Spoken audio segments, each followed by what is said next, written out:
Hey everybody, here's Chica, and I'm gonna do my fourth reaction video for this year. This one being, well, I reacted to a couple more Llama Arts videos. The links to the original videos will be in the description box for those of you who want to watch the original videos. And without further ado, let's get to it, shall we? Here we go.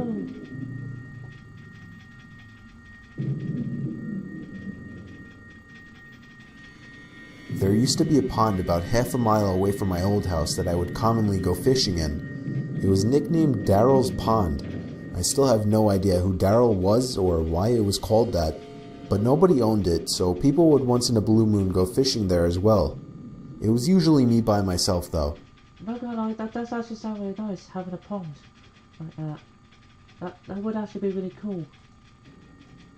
I had dug a pole into the ground where I would tie a noose to and from my small kayak. I'd say it was about 3 in the afternoon when I rowed out to the middle of the pond, the sweet spot for getting a decent catch.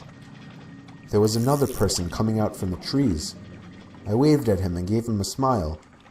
He hopped into a small boat floating by the edge of the pond and began to row over to me. As he got close enough where trying to speak to him wouldn't come off as obnoxious, I gave him a friendly, "Perfect day, isn't it?" "Yes, absolutely," he said. He didn't say anything after that, and I started to feel a bit awkward, as if I were obligated to keep some kind of conversation rolling now.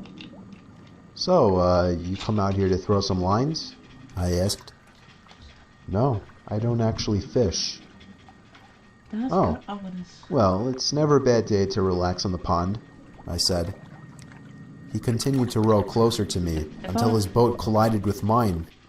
If I was to do with the fishing rod, and I was gonna go fishing by the pond like this, either on the bank or on the water itself, I probably would make sure to have like a can of pepper spray and or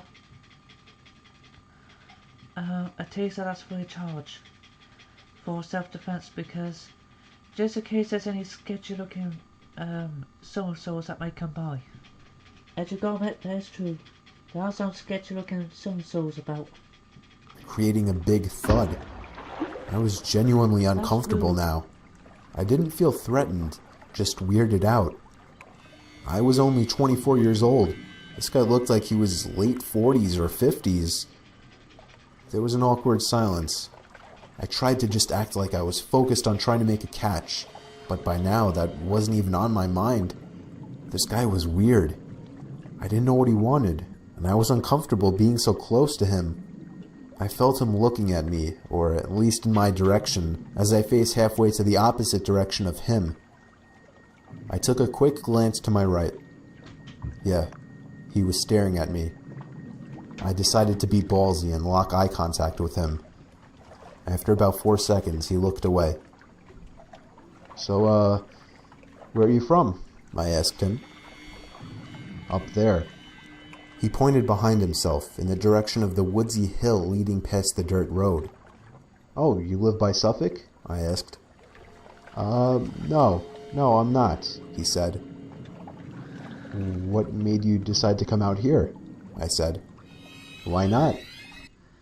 Honestly, I've got a couple of creepy stories of my own that I do sometimes think about sending to Mr. Nightmare, but I'm not sure that's a good idea, if I should or not. I continued to try and uncomfortably fill the awkward silences that kept coming up. His responses were dry. He didn't contribute anything to what was barely a conversation. He just sat there not doing anything, with half a smile on his face, looking either at me or in my general direction throughout. I was creeped out. My heart was racing at this point. I'd go as far as saying that I was nervous for my life. We were surrounded by trees in all directions in the middle of the pond.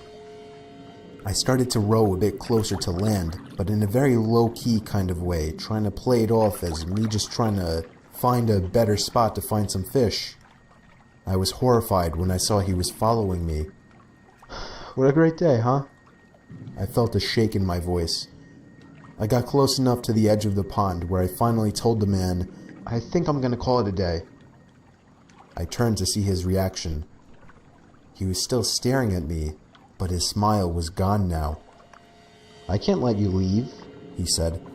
He lifted his flannel to expose a handgun sticking out of his jeans pocket. Okay, time As soon as I could process what I was looking at, I dove out of the boat for land, ran the whole half-mile uphill through the woods back to my house, and locked every door and window as soon as I made it home. I pulled down the blinds to the dining room window, leaving it open just a crack for peeking outside undetected. It started to get dark out, and I left every light in the house off, still peeking out to the front yard, making sure I wasn't followed. The time came when I finally decided I wasn't followed.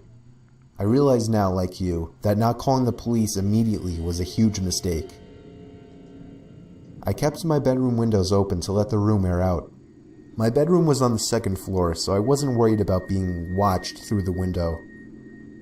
About half an hour after shutting the light and falling under the covers, I heard the sound of leaves crunching from outside.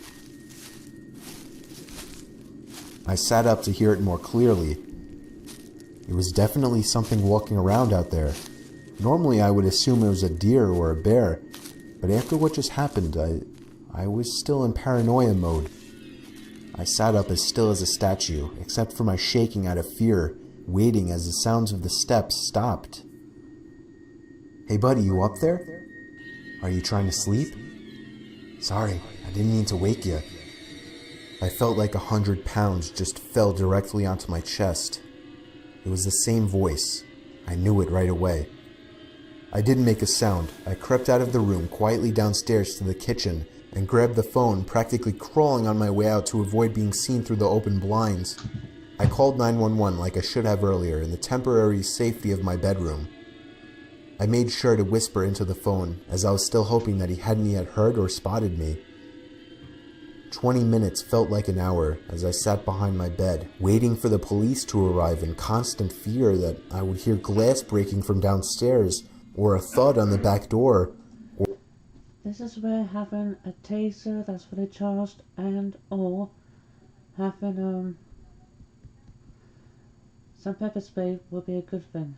Or even just a voice again from down below my window outside.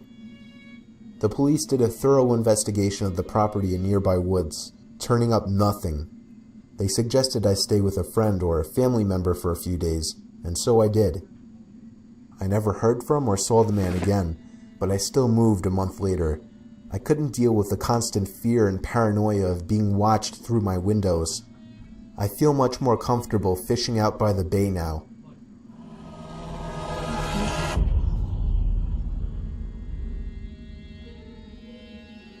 Okay then.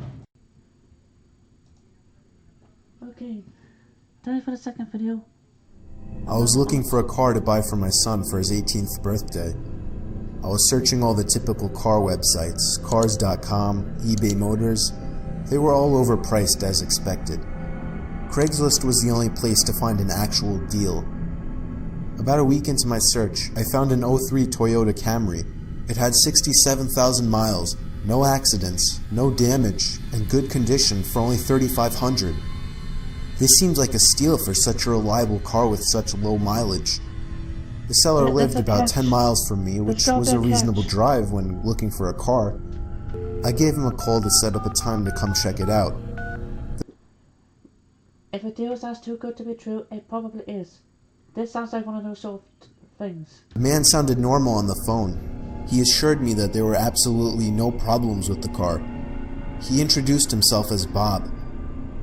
I brought along $3,500 in cash, even though I planned on wiggling down the price as much as possible. I pulled up the dirt road to Bob's property about 15 minutes early. It was a tiny little house with a decent-sized property, only because I was a bit far from the nearest neighbors.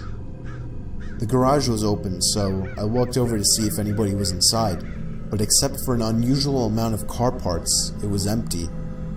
The car was nowhere in sight. The only car on the property was an old pickup truck. I went over to the front door to check the house numbers. It was the right address. The doorbell button was missing, so I knocked on the front door. I knocked for exactly 5 minutes before deciding to give the man a call. And why did you go at night time for? Well, and I just in a place that looks abandoned? Could you not do it in the daytime, in a public place like McDonald's or Burger King or Chick-fil-A? So I dialed his number and I heard the sound of a cell phone ringing from inside the house. I was extremely confused at this point. Now I knew I had the right house. I didn't understand why, if he was home, why he wasn't answering. I decided I had to take a peek through one of the windows to see if anybody was inside. Big mistake. Peering through the glass, I couldn't really see much as it was pretty dark inside the house. I saw a very old-fashioned dining room set, but across from that, I saw somebody standing at the back door of the house, staring outside. I figured that must have been Bob, so I knocked on the window, but he didn't even move. There was no gate or anything to the backyard. It was just a wide open yard since this wasn't a rural area. I simply walked around the house to the backyard. I didn't understand how he couldn't hear me. When I got to the back door, I made a shocking realization. The figure standing by the door was a taxidermied human being. I ran straight back the way I came and back to my car. I looked up one last time before driving off. The blinds to the window I had peeked into had been shut, but I could see two of the blinds bent open. Somebody was at that window watching me. You can probably guess I had the gas pedal to the floor the whole way home. The whole situation still makes no sense. All the car parts, the fact that there was no Toyota Camry, the taxidermied human being. The fact that there was no car there leads me to believe that whoever that man wasn't planning on selling me anything. And that also leads to the disturbing thought that I was very close to becoming a lifeless statue staring out that man's back door. Yes, that's creepy. Yeah, if you're ever gonna meet with anybody via Craigslist to sell and or buy something, make sure it isn't during the daytime in a public place, because at least that way you got a better chance of coming out alive. Anyway, I hope you all enjoyed this reaction video. The links to the original videos that Llama Arts have on their channel is in the description box. If you enjoyed the reaction video, hit the like button, comment down below, subscribe and hit the bell icon, and until next time, bye bye.